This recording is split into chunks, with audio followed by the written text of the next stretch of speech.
trail from the White House, and we just saw his defense team come out and enter the room. We had thought originally that this was going to be the place where he responded, and not a prayer breakfast, but he used the end of the prayer breakfast to address impeachment. So now we'll see what happens here as they take their seats. Ryan, real quick. Yeah, that legal team has been very, very busy, very, very effective.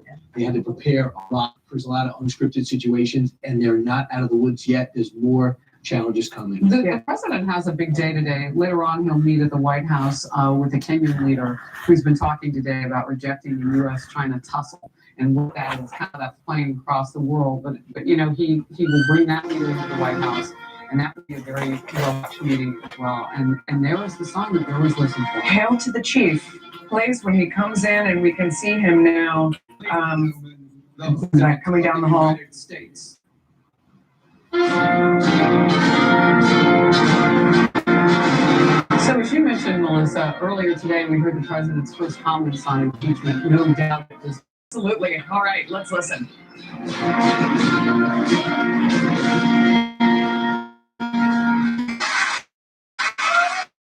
Well, thank you very much. Thank you.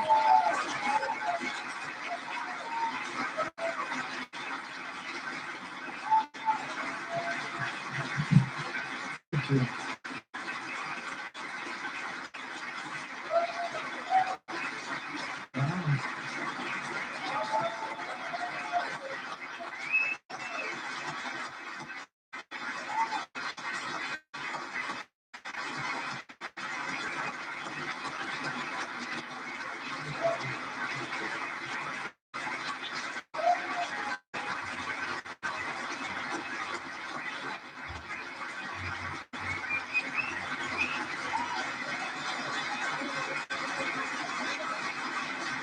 Well, thank you very much, everybody. Wow. We've all been through a lot together, and we probably deserve that hand for all of us, because it's been a very unfair situation.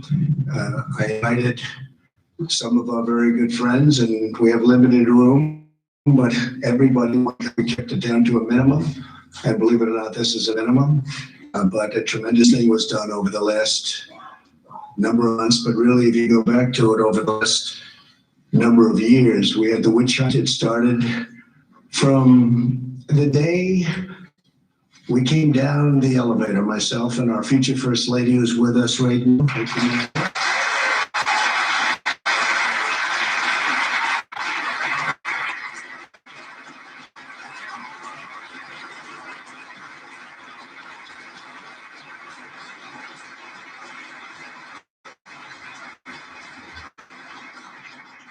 And it never really stopped. We've been going through this now for over 3 years.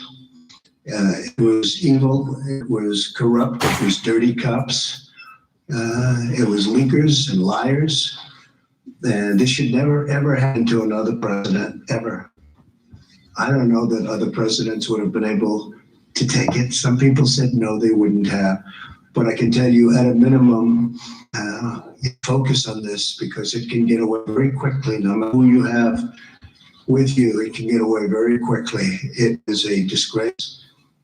Had I not fired James Comey, who was a disaster, by the way, it's possible I wouldn't even be standing here right now.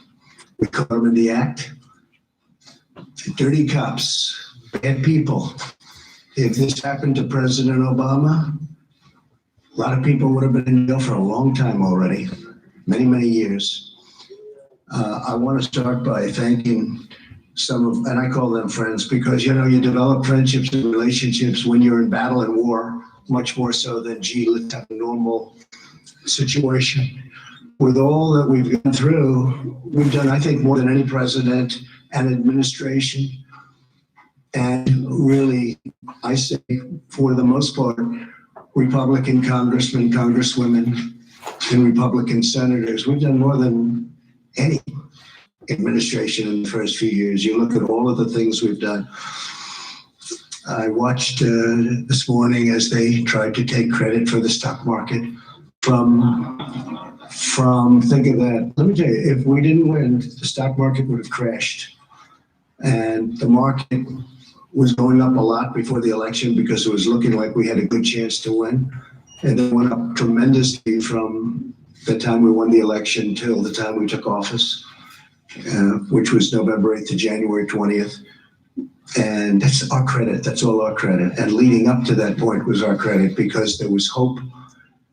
And one of the reasons the stock market's gone up so much in the last few days, people think we're doing so well. They liked the State of the Union speech.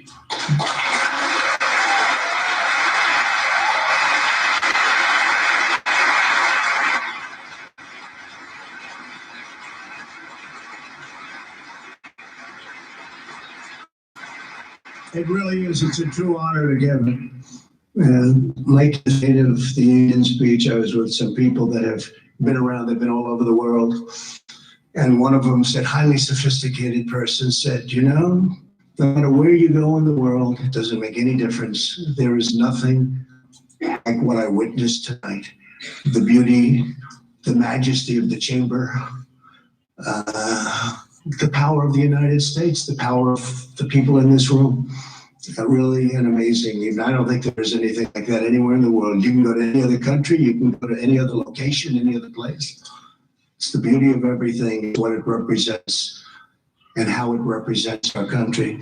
I want to start by introducing some of the people that are here. I know some are going to be left out, but they work so hard. And this is really not a news conference. It's not a speech. It's not anything. It's just we're sort of, it's a celebration because we have a thing that just worked out. I mean, it worked out. We went through hell unfairly, did nothing wrong, did nothing wrong.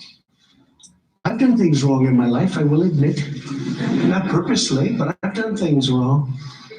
But this is what the end result is.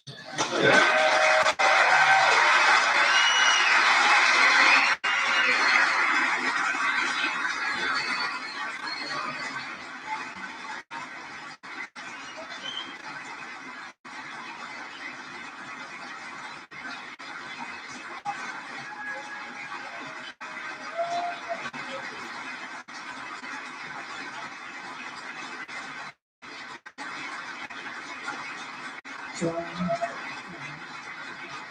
you can take that home, honey. Maybe we'll frame it. It's the only good headline I've ever had in the Washington Post. I'll tell you. But every paper is the same. Does anybody have those papers? Does anybody have them? Because they're really like that, so I appreciate that. But some of the people here have been incredible warriors. They're warriors. And there's nothing from a legal standpoint. This is a political thing. And every time I say, this is unfair, let's go to court, they say, sir, you can't go to court. This is politics. And we were treated unbelievably unfairly. And you have to understand, we first went through Russia. It was all bullshit. We then went through the Mueller report. And they should have come back one day later. They didn't. They came back 2 years later, after lives were ruined, after people went bankrupt, after people lost all their money.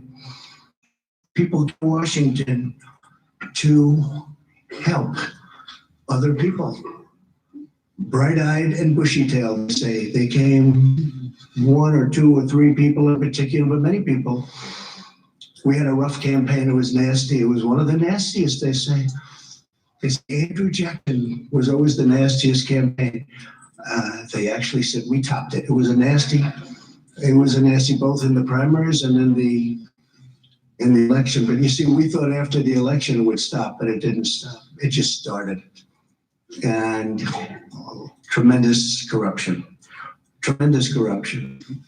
So we had a campaign. Little did we know we were running against some very, very bad and evil people with fake dossiers, with all of these horrible, dirty cops that these dossiers that did bad things. They knew all about it. The FISA court should be ashamed of themselves. It's a very tough thing. And then we ended up winning on Russia. It should have taken the one day, as I said, and it took years. Then Bob Mueller testified. That didn't work out so well for the other side. They should have said that first week because it came out. Is that right, Jim? They knew in the first 2 days, actually. Devin, is that right? 2 days. They knew that we were totally innocent. But they kept it going, Mark.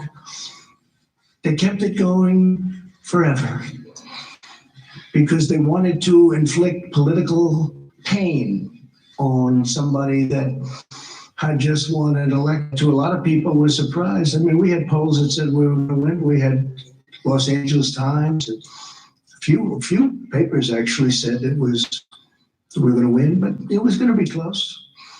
And we did win. It was one of the greatest wins of all time. That was where a thing called the insurance policy. To me, when I saw the insurance policy, and that was done long before the election.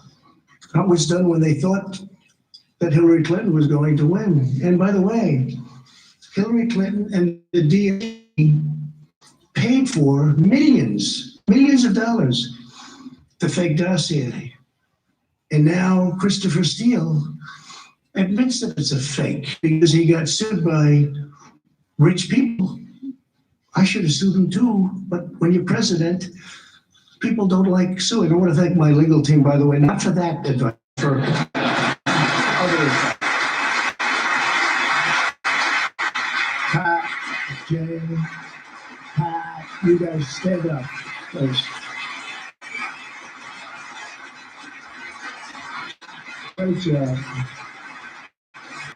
Right at the beginning, they said, sir, you have nothing to worry about. All of the facts are on your side. I said, you don't understand. That doesn't matter. That doesn't matter. And that was really true. They made up facts. A corrupt politician named Adam Schiff made up my statement to the Ukrainian president. He brought it out of thin air, just made it up. They say he's a screenwriter, a failed screenwriter. He tried to go into, unfortunately, he went into politics after that. Remember, he said the statement, which is a mob statement. Don't call me, I'll call you. I didn't say that. Fortunately, for all of us here today and for our country, we had transcripts, we had transcribers, professional transcribers. Then they said, oh, well, maybe the transcription is not correct. But Lieutenant Colonel Vidman and his twin brother, right? We had some people that really amazed. We did everything. We said, what's wrong with it? Well, they didn't add this word or that. It didn't matter. I said, add it. They're probably wrong, but add it. So now everyone agrees that they were perfectly accurate. When you read those transcripts, Scott, I don't know if Tim's here, but he said, sir, he's the first one to call me. Sir, I read the transcript. You did nothing wrong. And Mitch, he stayed there right from the beginning. He never changed. And Mitch McConnell, I want to tell you, you did a fantastic job.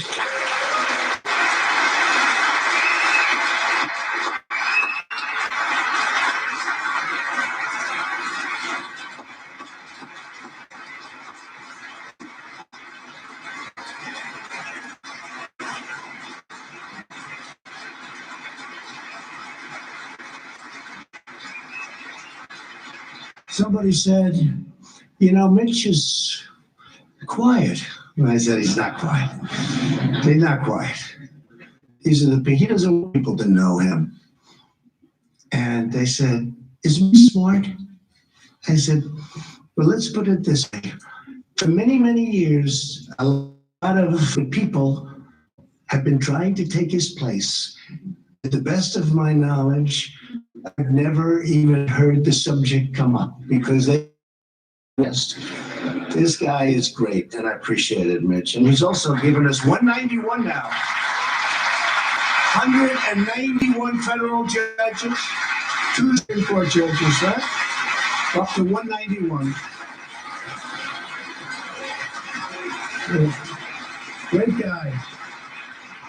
Great guy. He's a tough guy to read. I'm good at reading people. A tough guy to read. I'd call him. My wife would say, how'd you do it? I don't know. That's what makes him good, when you can read somebody. fantastic job. And he understood right from this was crooked politics. This was crooked politics. How about all these people? They're running for office. They're saying the worst things about me, like 8 senators on the Democrat side. Most of them go white. You know, they got the 1%. Most of them got less. They decided to go home. Let's go back to California. Let's go back to wherever they came from. Let's go back to New York. How about that one? Our New York Senator, Gillibrand. Let's go back to New York after they get nothing. And then they take an oath. They will be fair, that they will be reasonable, all of the different things that they had to sign. They're not fair, but here's the beauty. So we have 4 left. They're saying the horrendous things about me. It's okay, it's politics. And then they're supposed to vote on me. They're trying to replace me. And then they're supposed to be voting. So I think it's incredible. But so Mitch, I want to thank you very much, incredible. And you have some of you folks here, and they're incredible people. And they've been right from the beginning. And again, you're out of session, unfortunately. I always told these folks, let's do this today. We did a prayer breakfast this morning. I thought that was really good. In fact, I was so good it might wipe this out. But by the time we finish this, we'll wipe that one out, those statements. I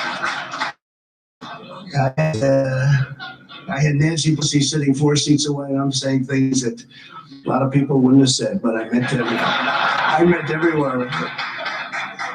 But we have some of the folks that will be leaving right after this, and they work hard, and they did work hard. Bill Cassidy, Senator. Stand up, Bill. What a guy. Great man. When I need to know about health insurance and pre-existing conditions and individual mandates, I call Bill. Or I call Basso. We get those 2 guys, they know more than anybody. A man who just became a senator. He's a little bit like me. We have a couple of them. Very successful guy in business, and he said, what the hell? I'll run for the Senate from Indiana. And he ran, and I saw him on television destroying his opponent in a debate. I said, this guy could win, and I got behind him. And Mike Braun, you have done some great job. Thank you very much.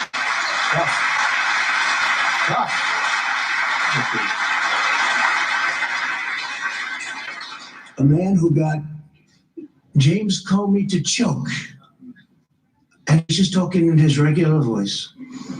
He's the roughest man. He's actually unbelievable, and I appreciate the letter you sent me today. I just got it. But he's got this voice that scares people. People from Iowa can be we're doing very well in Iowa, but I'll tell you, Chuck Grassley, he's looking at Comey. Well, you tell me, what did you say? Now, he wasn't being rough. That was just the way he talked. And that was when Comey announced that he was leaking, lying, and everything else, right? He choked because he never heard anybody talk like that. You should have I wish you got angry. You could have gotten the whole ball game. He would have said, I give up. Chuck Grassley is an incredible guy.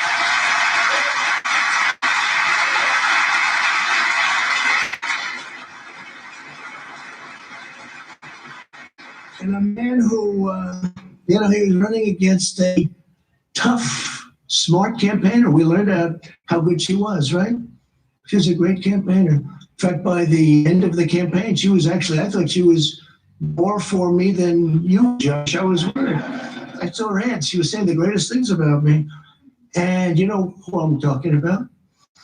And I went to a great place, Missouri, and I said, who do you have to beat her? And they said, well, we have 4 people.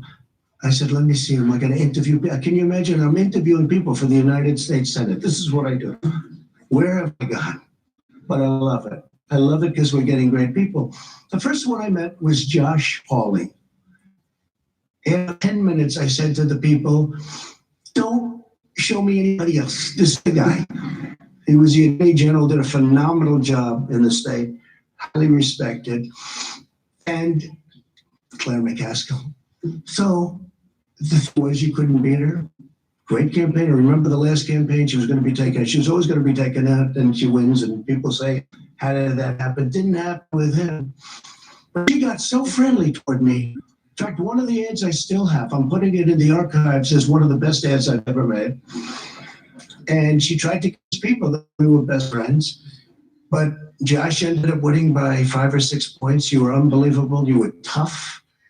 And you were something. And one of the greatest supporters of the impeachment at what they were doing and what they were saying. And those were the ones. I had some that said, oh, I wish you didn't make the call. And that's okay. If they need that, it's incorrect. It's totally incorrect. And then you have some that used religion, the crutch. They never used it before. An article written today, never heard him use it before. But today, it's one of those things. But, it's a failed presidential candidate, so things can happen when you fail so badly running for president. But Josh Hawley, I want to thank you. You were right from the beginning. Man, did I make a good choice. Thank you, Jeff. Tremendous future. A man who is brilliant and who actually was deceived to an extent. It comes from a great state, Utah, where my poll numbers have gone through the roof, and one of the senators' poll numbers, and not this one, went down big. You saw that? You saw that, Mike? But Mike Lee, a brilliant guy, he's difficult. Whenever I sign bills, we do a lot of legislation it's big and it's powerful, but it's sort of has to approve it. And I see 99 to 1. 99 to 1. I say, don't tell me who's the one. Is it Mike? Yes. And he always has a good reason for it too, by the way. But he's incredible. And right at the beginning, he knew we were right, Mike. And I appreciate it very much. You're just fantastic. And say hello to the people of Utah and tell them, I'm sorry about Mitt Romney. I'm sorry. Okay? We can say that Mike Lee is by far the most popular from this state. But you've done a fantastic job, Mike, in many ways. In many ways. A young woman who I didn't know at all, but she's been so supportive. I've had great support from other people in that state. And she's been so supportive, and she's been downright nasty and mean about the unfairness to the president.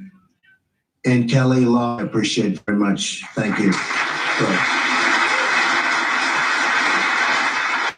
We saw it very early on.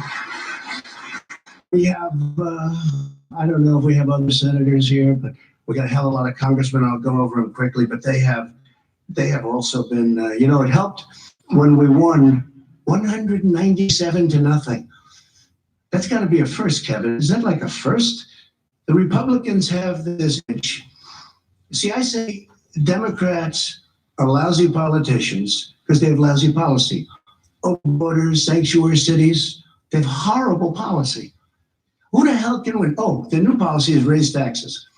They want to raise taxes. All my life I wasn't in politics, but I'd say, if you're a politician, you want to say, we're going to lower taxes. They want to raise taxes. So they have open borders, sanctuary cities, raise everybody's taxes. Get rid of everybody's health care, 180 million people in the United States, and they're really happy. And we're going to give you a health care that's going to cost more money than the country could make in 30 years if it really does well. That's 1 year. So I've always said they're lousy politicians, but they do two things. They're vicious and mean, vicious. These people are vicious. Adam Schiff is a vicious, horrible person. Nancy Pelosi is a horrible person. And she wanted to impeach a long time ago when she said, I pray for the president. I pray for the president. She didn't pray. She may pray, but she prays for the opposite. But I doubt she prays at all. And these are vicious people. But they do two things. They stick together. Historically, I'm not talking now. They stick together like glue. That's how they impeached, because they had whatever the number is, 220 people. So they don't lose anybody. They'll be able to impeach anybody. You could be George Washington You could have just won the war, and they say, let's get him out of office. And they stuck together, and they're vicious as hell. And they'll probably come back for more, but maybe not, because the Republican Party's poll numbers, Mitch, have now gone up more than any time, I think, since 2004, 2005. And you know what happened then? But in normal times, decades, you would call it. That was a little unusual time. It was a very short period. The Republicans party's poll numbers and Donald Trump's poll numbers are the highest I've ever had them. So maybe they were. It's no way to get your poll numbers up. It's not work. Because from my family standpoint, it's been very unfair for my family. It's been very unfair to the country. Think of it. A phone call. A very good phone call. I know bad phone calls. It's a phone call with many people. I think Mike Pompeo was probably on the call. Where's Mike? Mike Pompeo was on the call. Many people were on the call. I know that many people. They even have a print eye. Bringing up an old favorite word of mine, the apprentice. They have a print eye. They have people on these calls. And I know there are many, when I speak to the head of a nation, and they have many people on. I mean, also, do you think there's, in the case of Ukraine, he's a new president. Seems like a very nice person, by the way. His whole thing was corruption. He's going to stop corruption. We even have a treaty, 2001, 1999. It's a treaty, signed treaty, that we will work together to root out corruption in Ukraine. I probably have a legal obligation, Mr. Attorney, to report corruption.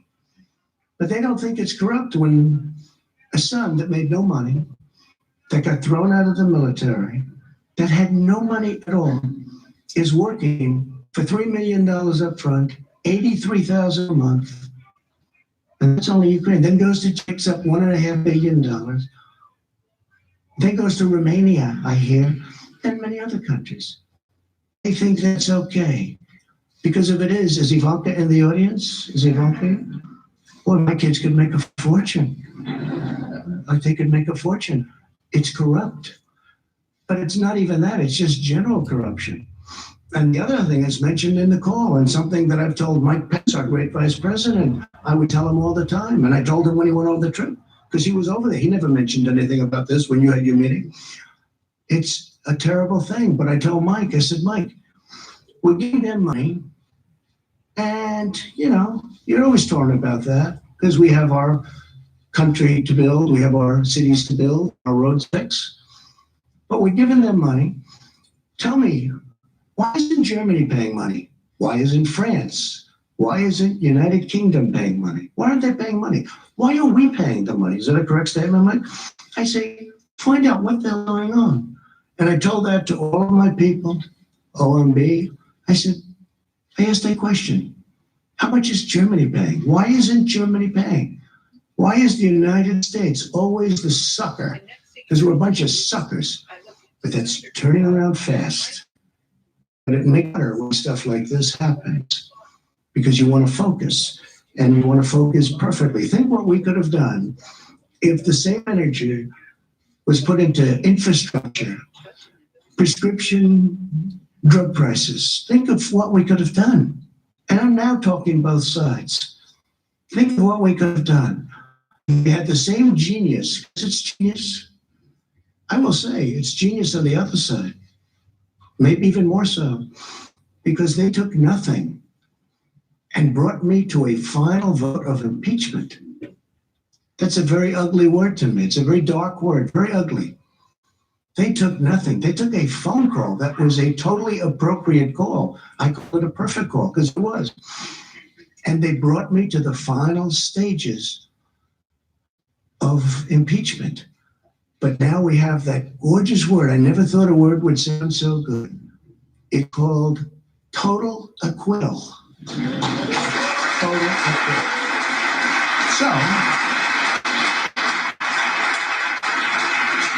So I want to, if I could, real fast, just introduce a few of the people. I have to start with Kevin. Man, did you do a job? Lucky you're there. Lucky you're there. Because it wouldn't have worked out. If you don't have the right people, I tell you, Kevin McCarthy has done an incredible job.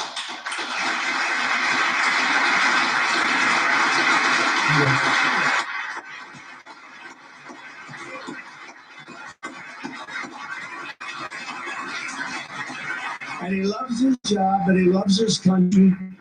Tell you what, Mitch and Kevin, they love what they do. Now, Mitch wouldn't even tell you he liked it.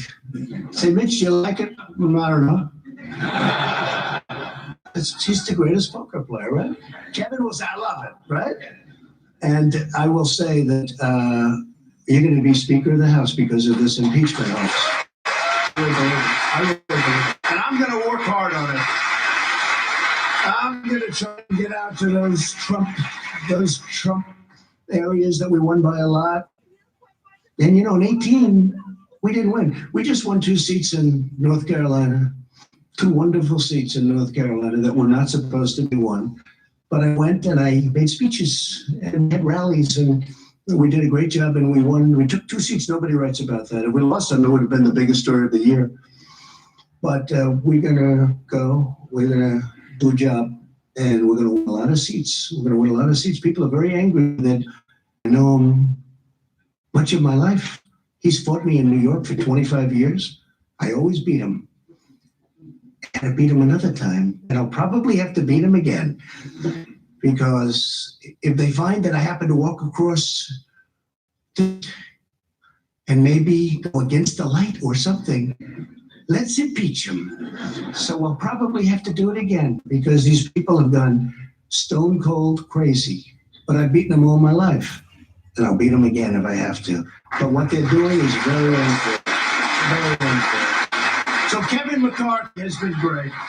So names, right? And there'll be a few you forget. If you want, you can raise, and I'll say, great, love to have you, wonderful. But we're going to do the best we can. And I have my cabinet, but my cabinet's different. I appoint them. Okay. I didn't see all of them so much. You know, they were running their various bureaucracies, right? Now, my cabinet's great, and they're all here. But today is the day to celebrate these great warriors, right? These are great warriors. They really fought hard for us. And so I'll start Kelly Armstrong, North Dakota. Kelly, thank you. Great job. Great job. Jim Banks of Indiana. Jim, thank you. Good job. Andy Biggs. Where's Andy? Boy, oh boy, Andy. He got. There's a guy. He's tough. I hear we're doing well in Arizona, huh? Going good, yeah? I think so. I think I spoke poll. It was very good. For me, I think we have to make sure Martha's going to do. But we have some states that are going to be not easy, but Arizona's been great. And we're stopping illegal aliens from coming in. We're putting up walls. New Mexico, too, a state that's never been a Republicans, is totally in play, right? Nevada's really looking good. We're doing well. We're doing well. We're going to have a great, there's more spirit. I will say this.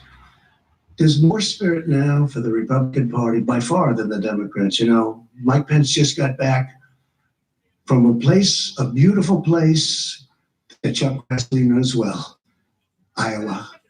And he was talking about this fiasco, the Democrats. They can't count some simple votes, and yet they want to take over your healthcare system. Think of that. No, think of it. But we also had an election out there, and we got 98% of the vote. We have 2 people running, you know, and I guess they consider them non-people, but they are running. I mean, one was a governor, one was a congressman. They're running. We've got 98% of the vote. And everybody from the media was saying, who are those crowds over there? You know, they expected to be one of these competitive where everybody's running because they want to win, And it was Trump, right, Mark Meadows? It was Trump. This was the Trump crowd. And a lot of guys went there. They went to Iowa, and a lot of friends went there, and we had tremendous, you say the spirit for the Republican Party right now is stronger, I think, than it's ever been in the history of our country. I think it's stronger than it's ever been. And that includes honest Abe Lincoln. You know, a lot of people forget Abe Lincoln. I wish you were here. I gave him one hell of an introduction. but he was a Republican. Abe Lincoln, honest Abe. Bradley Byrne, Alabama. What a great place. Thank you, Bradley. A man who has been an unbelievable friend of mine and spokesman, and somebody that I really like. And I know, Kelly, you're going to end up liking him a lot. Something's going to happen that's going to be very good. I don't know. Well, I haven't figured it out yet. But Doug Collins, where is he? Where is Doug? You have been so great. Thank you very much, sir. Thank you very much. Thank you. Really an amazing job. A young man who is born with a great gene, because I know his father and how great a politician he was, but he's from Florida. Sometimes controversial, but actually he's not controversial. He's solid as a rock, and he's a friend of mine, Matt Gaetz. Matt, thank you, Matt. Thank you. Great job. All right, this guy. So he's the NCAA meeting a couple of years ago when he was in college, wrestling champion. NCAA, that's the big deal. That means in all of college, champ, you're the best. His record was ridiculous. Nobody could beat him. And I see it, every time I see it. When I first got to know him, Jim Jordan, when I first got to know Jim, I said, never wears a jacket. What the hell's going on? He's obviously very proud of his body.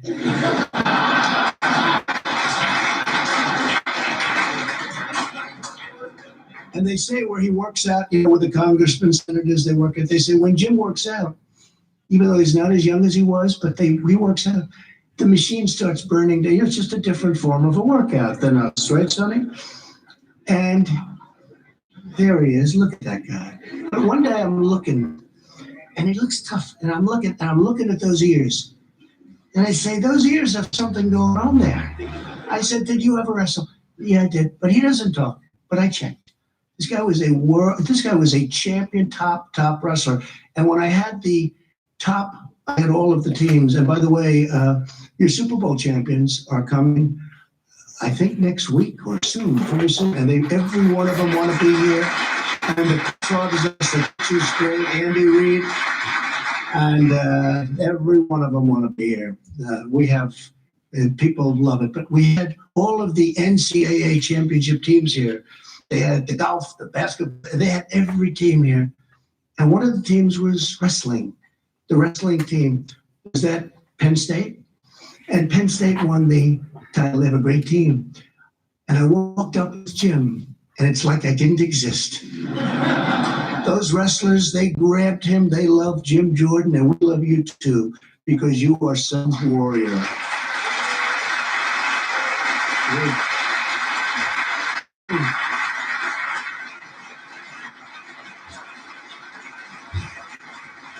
A woman who became a star. We have a couple of women that became stars, you two. And I always liked the name of her. I liked the Lesko. I liked it. That's how I picked it. I liked the name. I saw that face. I saw that everything. They gave me cards. She had like 7 upon it. And you have no idea how much the public appreciates, how smart, how sharp you are. This I can't tell. Can't tell. They just said, she's really good. She's really talented. I said, let's go. We worked with her. She won her race, tough race.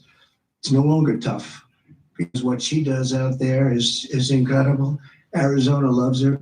But you were so incredible representing, I don't say me, representing our country and getting it out of this impeachment hoax. What you did was incredible.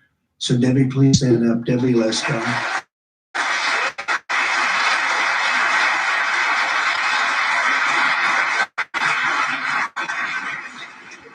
A man who I became very friendly with. I don't know why. You ever have where, I'll ask the media, certain people call, you take their calls. Other people call, if they don't have information, they won't take any call. But other people call. This is a guy, he's just a very special guy. His wife, I actually like better than him, to be honest. Because he doesn't know that I know that he didn't actually support me right from the beginning, but she did. And on my worst day, right? On my worst day, my worst. I won't tell you why it was my worst, but it was not good days. She got on a bus, got many other buses, and women all over North Carolina, and they toured North Carolina. Well, Mark was back sort of semi-supporting another candidate, which he ended up leaving very quickly. I don't think you had a choice because of your wife. But thank her. And Mark Meadows, he's an extraordinary guy. I mean, the only problem is, I guess he's announcing, he don't win by 40 points, but he's announcing that he'll be not running this time. You have somebody good to run? Somebody going to win your district by at least 20 points, please? Okay.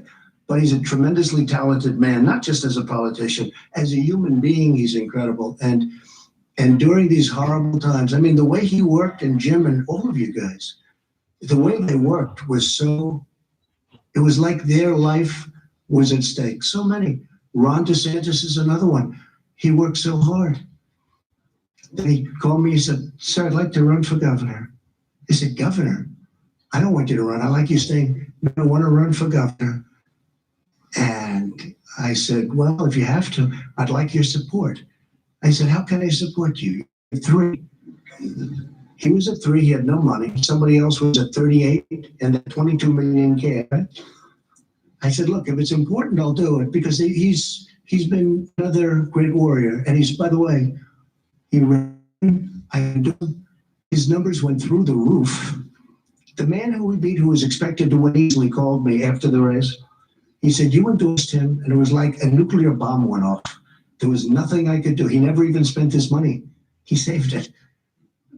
Ron DeSantis is another one. And now he's the governor of Florida.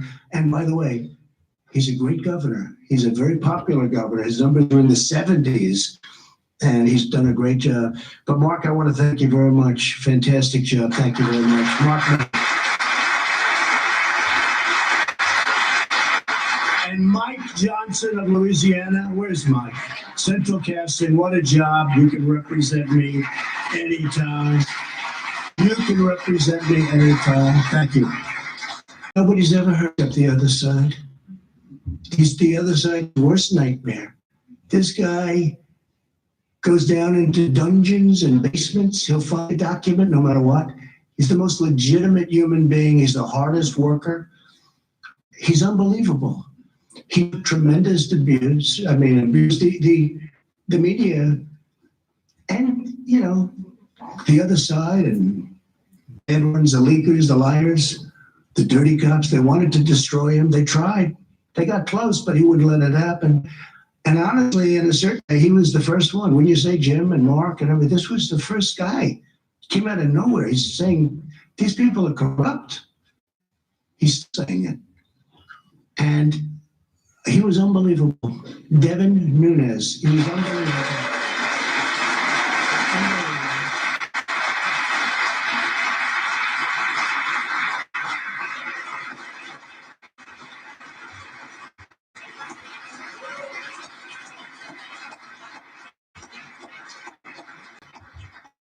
That's so Devin.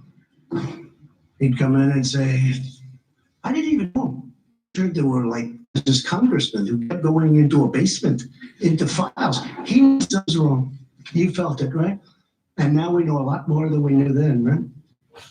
You never thought it was as bad as it is. And hopefully we're going to take care of things, because we can never, ever allow this to happen again.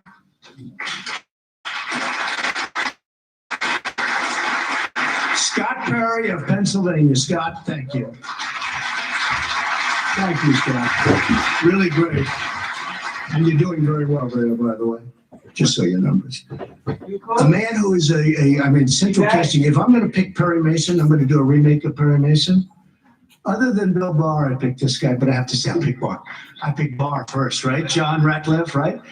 But I have to tell you, if we're doing a remake of Perry Mason, the man I get, nobody in Hollywood like this, John Ratcliffe, right? Stand up.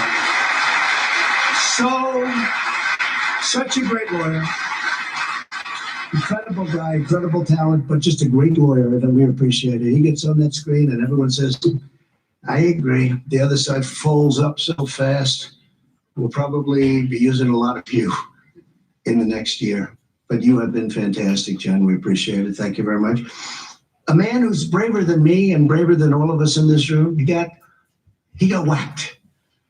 He got whacked. My Steve, right? I went to the hospital with our great first lady that night, right, honey? And we saw a man that was not going to make it. He was not going to make it. He was the doctor. And I told him, his wife, I said, she loves you. Why do you say that?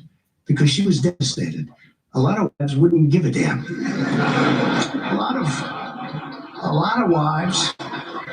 wives would have said, hey, yeah. I said, how's he doing? Oh, she couldn't even talk. She was inconsolable. Most wives would say, not good. Listen, I'm going home now. But the doctor came in. The wife is like, she was a total mess.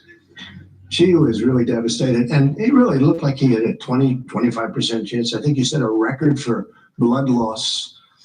And Steve Scalise, honestly, I think you're better looking now. You're more handsome now.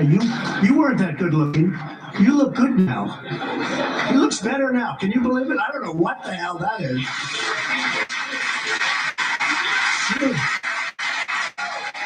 Better now.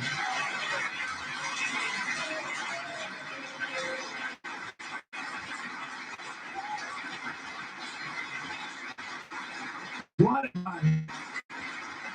And he was practicing. He was practicing for the baseball game against, I guess, the Democrats, right? And this whack job started shooting, hurt Rogers. I don't know if Rogers here, but hurt a number of people, hit him, but really hit Steve. Steve was at second base. He was the second baseman. And he went down, and it was terrible. I mean, I saw the whole thing, and it was terrible. Unfortunately, you had two brave policemen with you because of your high position in Congress. You had two policemen, and they were amazing. The man and the woman. And they came, and they didn't have rifles. They were against supposedly a pretty good sharpshooter with rifles, good equipment, and all they had was a gun. And they started coming in from the outfield shooting. And they're so far away that a handgun is not heard. This guy has a rifle and he's hitting people, and he was going to move up, and there was no out. I mean, if he would have been able to move up, there was no way to get out. The entrance was a single entrance way on the other side where he was. So everyone went into the dugout, ran into the dugout. But Steve was really hit badly in the stomach, and with a bullet that rips you apart. It was supposed to do that. It rips you apart. These two people came charging forward, boom, boom, boom. And one of them, him, got the shooter, hit him, and then got him, killed him from long distance. It was amazing. If you didn't have those two people, you can imagine, right? You can imagine what would happen. So Bonnie and I went to the hospital that night, and he was in such bad shape, and he's been working ever since so hard. But 6 months ago, they had a baseball game at the Nationals Park, and I'm watching. And it's on television. And it's just, game, people, you want to win it, right? And Steve's at second base. The poor guy can't even walk. Do you remember Bobby Richardson for the New York Yankees? He was known for range, Louis. Range. He had the greatest range. If a ball's hit the shortstop, Bobby Richardson's the second baseman. Bobby Richardson would field the ball. If it's hit the first base, they'll throw it to the first baseman. He had unbelievable range. This was not Steve Scalise. Steve had no range. 1 foot, and he has to fall out, right? Because, he was trying to get better. I don't know who the hell put you on the foot. This is a true story. So the game starts, and the first pitch, Steve's standing at second base, and the guy is really in bad shape. And I said, this is terrible. A shot, ground ball shot, is hit to second. And Steve, I say, I didn't have time to think too much, but I said, this is not good. That ball was going toward him. And this guy stopped that ball, caught the ball. He's now laying down. He throws the ball to first base. He gets it out. I said, it's the most incredible thing. I've never seen that play. I've never seen anything like it. Right? And he gets him out, and they then took him out of the game, which was very, because you could never do that again in a million years. But you weren't going to let that ball go through. I don't care if it was hit by the greatest of all time, right? That ball was not going through you because you are a warrior. Steve, he is fantastic. You are fantastic. You and Liz and Kevin, what a group. I mean, what a group. I got lucky because you need the right people. If I had the wrong people there, maybe a different story. Maybe we'd be celebrating something else. But I really want to thank Steve Scalise and Elise. You, I just read the story. She's most incredible. What's going on with you, Elise? So I even said, I was up campaigning for helping her, but I thought she looks good. She looks like good talent. But did I not realize when she opens that mouth, you were killing them, Elise. You were killing them.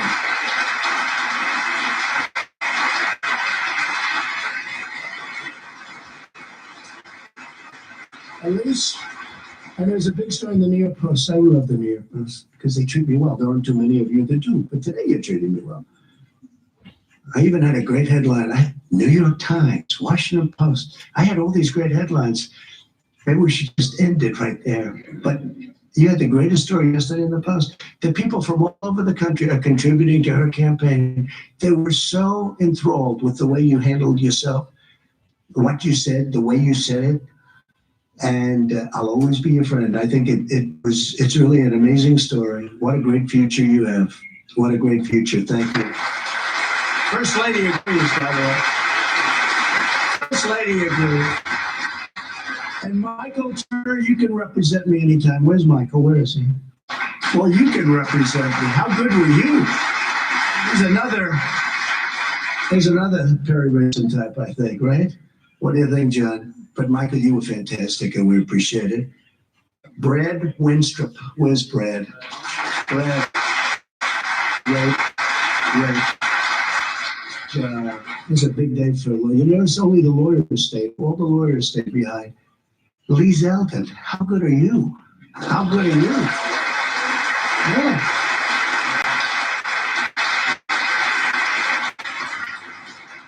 And Lou, your name's not Dad. You give me a name. Do you know if I didn't agree? Whoever the hell made this list, I got to get rid of him because if I wouldn't have announced Louis, it might have been the end of the presidency. Louis, you have been so great, so tough, and so smart. I got it.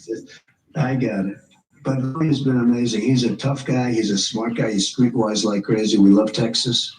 And we're with you all the way, Louis. We're with you all the way. Thank you very much.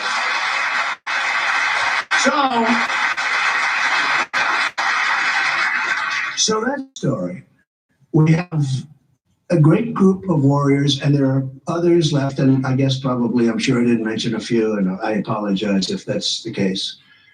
How's CPAC doing? Good? My man, stand up, please, will you? He's the one who said you should run.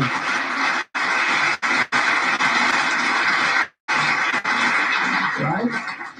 Matt said, it's like 5 years ago, 6 years ago, and I made a speech, and then they do some kind of a straw poll. Who made the best speech? And he said, I made the best speech. Oh, with all these professional, I hate to say this, with all these professional politicians, they voted by far the best speech was Trump. He calls me, he says, you should run for politics. I say, what do I know about politics? But you know what? We learned quickly, and our country has never done better than it's doing right now. So it's pretty good.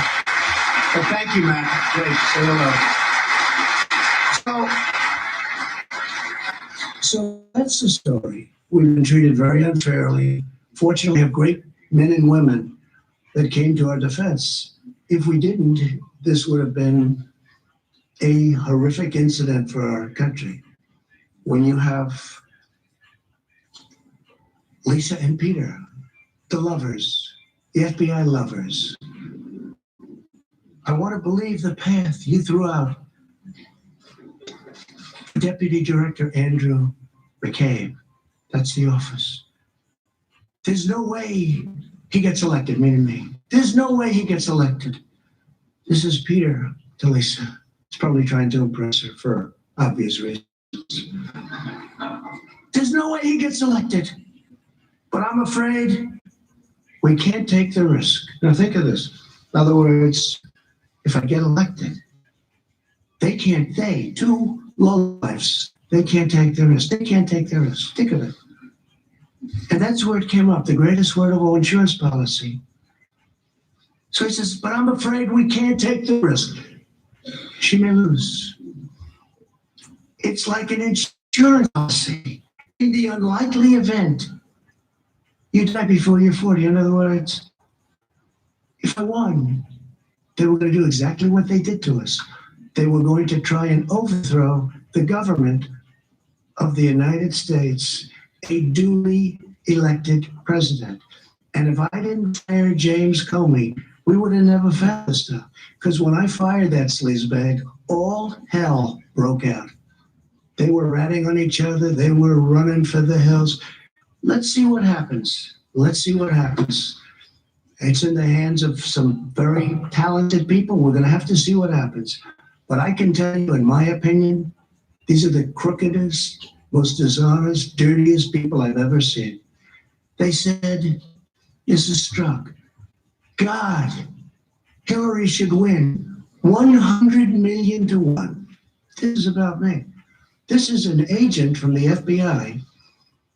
Look how they let her off. 33,000 emails deleted. Nothing happens to her. Nothing happens. It's unbelievable. But think of that. God, Hillary should win. When these guys are investigating Hillary, then they go to work for Mueller, the two of them. And when Mueller found out that everybody knew that they were 100% this way, he let them go. But they deleted all of their emails and text messages. So when we got the phone, they all deleted. Could you imagine the treasure trove? They illegally deleted. So they left Bob Mueller. Had the look, but didn't have a lot of other things. Always had the look, Mr. G-Man. And I love the FBI, and the FBI loves me, 99%. It was the top scum. And the FBI people don't like the top scum.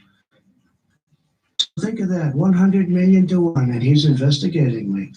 And then, God, Trump is a loathsome human being, isn't he? These are the people looking at me. I'm really not a bad person.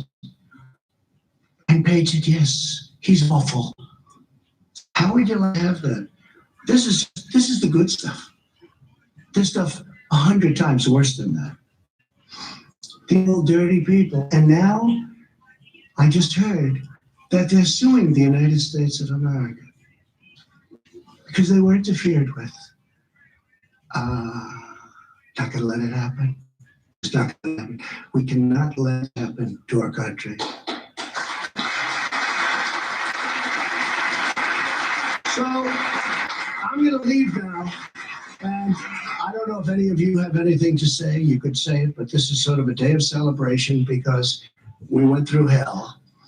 And I'm sure that Pelosi and Ryan Chuck, I've known this guy all the time. The time I ever saw him cry was when it was appropriate. Known him for a long time, Ryan Chuck. But I'm sure they'll try and cook up other things. They'll go through the state of New York. They'll go through other places. They'll do whatever they can. Because instead of wanting to heal our country and fix our country, all they want to do, in my opinion, it's almost like they want to destroy our country. We can't let it happen. Jim Jordan, did you want to say something? Go ahead. Huh? Mark? I just wanted to say, reflection day is a small reflection of the kind of support we have all across the country. We'll get to that.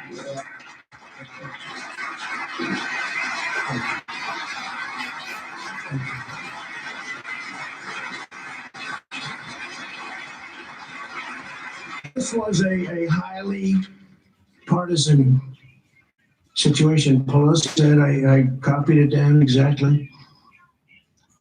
Before the impeachment, she wanted to impeach from day one, by the way, don't let it fool you. You know, she said, no, the impeachment is a very serious thing. I said, she wants to impeach, watch.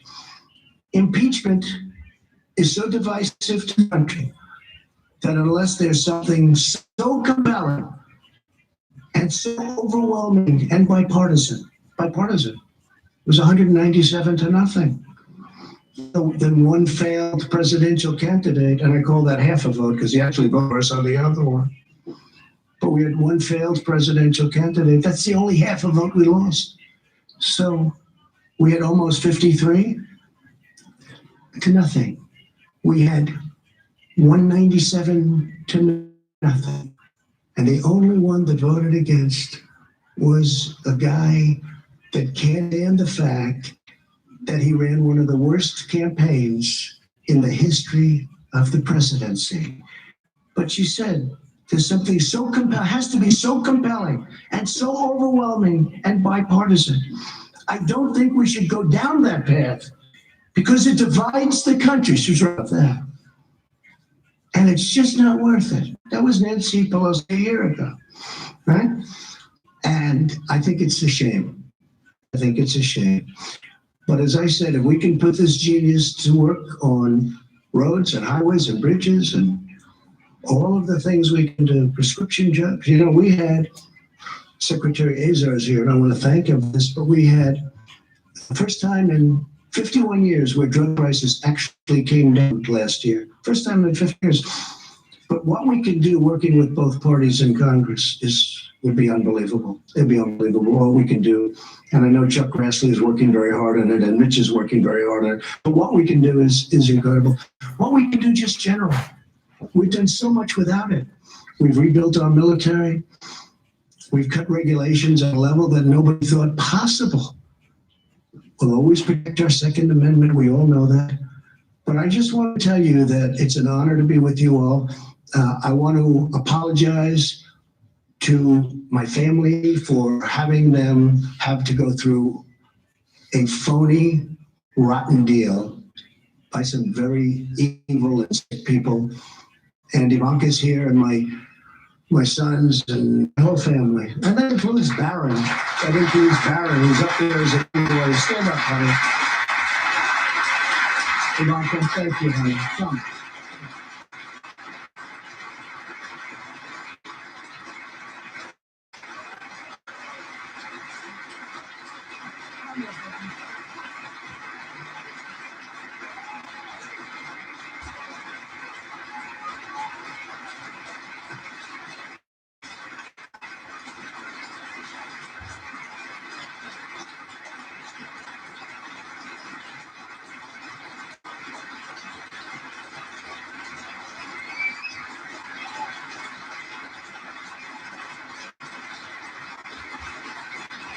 So I just want to thank my friend for sticking through it. This was not part of the deal. I was going to run for president, and if I won, I was going to do a great job. I didn't know that I was going to run, and then when I got in, I was going to have to run again and again and again. Every week I had to run again. That wasn't the deal, but they stuck with me. And I'm so glad I did it because we are making progress and doing things for our great people that everybody said couldn't be done. Our country is thriving. Our country is just respected again. And it's an honor to be with the people in this room. Thank you very much, everybody. Thank you. Thank you very much.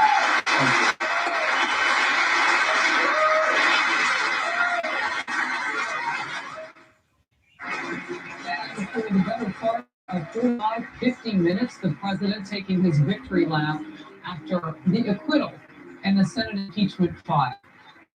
You see there really loud applause inside the Eastern. Of course, you've just been joined on the dais by the First Lady Melania Trump. A couple of things really stood out.